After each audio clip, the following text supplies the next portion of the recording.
Josephine ராணி இடி ஏறினாங்க, CP Francis இடி ஏறினார் சிஇடி, அமுல் ராணி சிஇடி ஏறினாங்க. அப்ப இது ஒரு கோலா? ஒருத்தர் சிஇடி ஆக்கணுங்கிறது சாதாரண விஷயமா? அப்போ எங்களுடைய இந்த 100 பேரை நாங்க அச்சீவர்ஸ் ஆக்கணுங்கிறது லாங் டேர்ம் கோல். இதுக்கு நாங்க என்ன பண்ணணும்? நிறைய short term goal, mid term கோல்லாம் கடந்தாகணும்.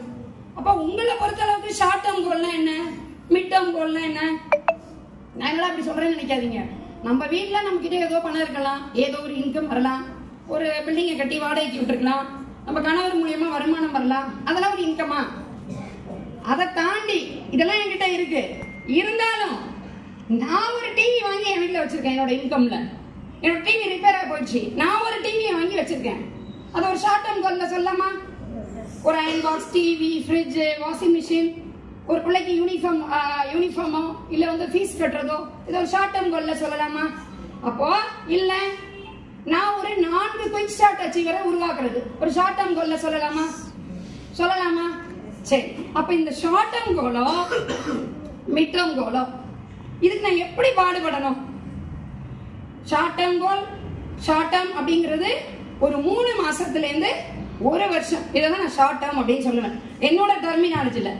நீங்க இது கூகுள்ல பார்த்துட்டு பேசக்கூடாது. ஒரு மிட் டேர்ம்ங்கிறது ஒரு 2.5 வருடம், ஒரு 2ல இருந்து 2.5 வருடம். ஒரு பைக் வாங்குறது, ஒரு கார் வாங்குறது. என் வீட்டுல ஒரு கார் இருக்கலாம், நான் ஒரு கார் வாங்குறது. நான் இன்னைக்கு சொல்லுவேன் என் வீட்டுல கார் இருக்கு, நான் வாங்க இந்த நெக்ஸான் அப்படின்னு சொல்லுவேன். அப்ப அது ஒரு மிட் டேர்ம் கோல் அப்படின்னு சொல்லலாம். லாங் டேர்ம்ங்கிறது என்ன பொறுத்த அளவுக்கு நான் அந்த 100 லீடரை உருவாக்குறது. 100 பேரை உருவாக்கணும். நம்ம தான் என்ன பண்ணணும்? 10 பேரை நான் உருவாக்கணும். 10 திறமையான சிஇடிஸ் நான் உருவாக்கணும்னா அவங்க 100 பேரை உருவாக்குவாங்களா? அந்த 10 பேர் 100 பேரை உருவாக்குவாங்களா? அந்த 100 பேர் 1000 பேரை உருவாக்குவாங்களா? 1000 பேர் 10,000 பேரை, 10,000 பேர் 1,00,000 பேரை. அப்ப நமக்கு தேவை இங்க வந்து 1000 பேர், 5000 பேர், 10,000 பேர் இல்ல, ஒரு லீடரை, உங்க லெஃப்ட்ல ஒரு லீடரை, ரைட்ல ஒரு லீடரை நீங்க உருவாக்குனீங்க அப்படின்னா கண்டிப்பா நீங்க ஒரு மிட் டேர்ம் கோலை அடையறீங்க. இந்த கோலை அடையிறதுங்கிறது சாதாரண விஷயமா? கோலை அடையிறது, நெக்ஸ்ட் ஸ்லைட். இந்த கோலை அடையிறது அப்படிங்கிறது சாதாரண விஷயமா? இதுக்கு பிரச்சனை இல்லாம இருக்குமா? நீ நிறைய பேர் எல்லாம் அப்படியே ஃப்ரீயா உட்காந்துக்கிட்டு இந்த செஷனுக்கு 9 மணி ஆனாலும் நான் அட்டன் பண்ணுவேன். அப்படியே உட்காந்துருக்கீங்க. எந்தெந்த பேரு மொபைல்ல இருந்து எத்தனை கால் பண்ணிட்டு இருக்கீங்க, குமிஞ்சுக்கிட்டு எவ்வளவு மெசேஜ் அனுப்பிட்டு இருக்கீங்க, வீட்டுக்கார்ட்ட இருந்து வந்துட்டேங்க மாமா அப்படின்னு மெசேஜ் அனுப்புறீங்க, இதெல்லாம் எங்களுக்கு தெரியும். பின்னாடில இருந்து நாங்க வாட்ச் பண்ணிட்டு தான் இருக்கோம். நானும் பரியன் மேடம் என்ன பண்ணுவோம், எங்க டீம்ல புதுசா அந்த 2 லீடர் நான் ஆரணி போகணும் அப்படின்னாங்க. ஆனா சீனியர் லீடர் 2 பேர் இருந்தாங்க இங்க. பரவீன் மேடமும் நானும் அவங்கள பிடிச்சி வச்சிருக்கோம். பின்னாடி ஓட பார்த்தாங்க, விடல. இந்த மாதிரி யாராவது நம்மள வந்து கையை பிடிச்சிட்டு நீ ஜெயிச்சே ஆகணும் நம்ம வாழ்க்கையில இருக்காங்களா? இந்த கோலை நம்ம அடையணும் அப்படின்னா கிளாரிஃபையிங் கோல்ஸ்னு ஒரு பாயிண்ட் கொடுத்துருக்கேன். இது என்ன? நம்ம வாழ்க்கையில நம்ம எடுத்துக்கிட்ட கோல்கான ஒரு கிளாரிட்டி. இந்த கிளாரிட்டி இருக்கா நம்ம வாழ்க்கையில?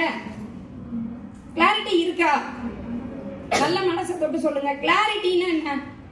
என்னோட ஒரு நான் சென்று சேரக்கூடிய இடத்தை என்ன தடங்கள் வந்தாலும் நான் அடைஞ்சே தீருவேன். அதுதான் கிளாரிஃபையிங் கோல்ஸ்.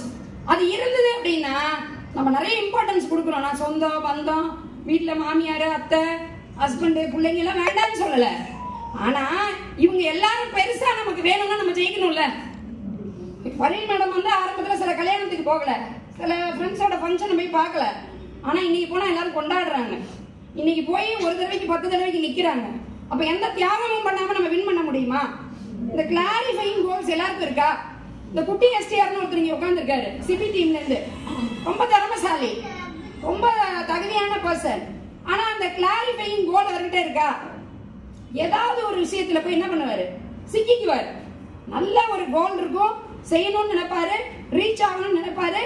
ஒரு 3 மாசம் வீட்டுல அம்மா திட்டி இருப்பாங்க, இதான் லவ் பண்ண பொண்ணு திட்டி இருக்கும். அதுக்கு அழுதுட்டு என்ன பண்ணுவாரு? உட்காந்துப்பாரு. அப்புறம் பரீன் மேடமோ சிபியோ நானோ, டே வாடா, நீ எவ்வளவு பெரிய ஆளு, நீ ஆக்சஸ்ல ஜெயிச்சு 5 படம் எடுக்க போற.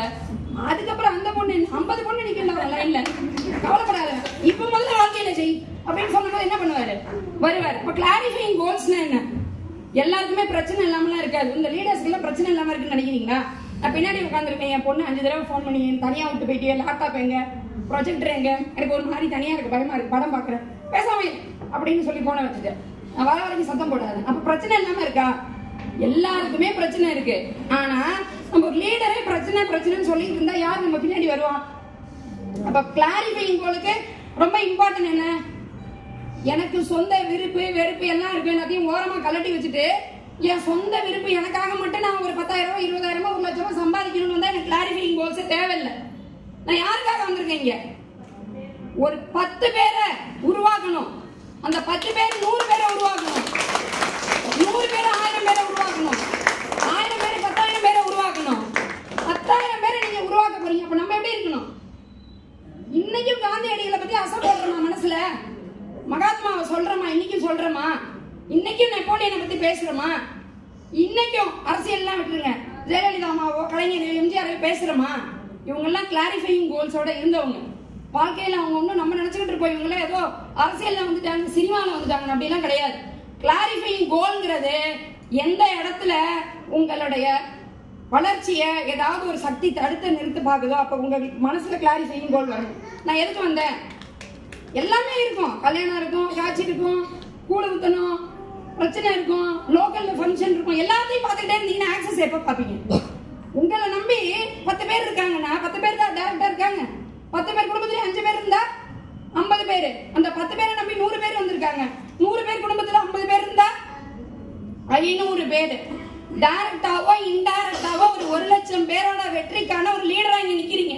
அப்ப இந்த கிளாரிஃபையிங் கோல்ஸ் விஷயம் உங்க மைண்ட்ல இல்ல அப்படின்னா நீங்க பெரிய லெவல்ல ஜெயிக்க முடியாது. ரெண்டாவது ப்ரொவைடிங் ஃபீட்பேக். மூணாவது இன்க்ரீசிங் செல்ஃப்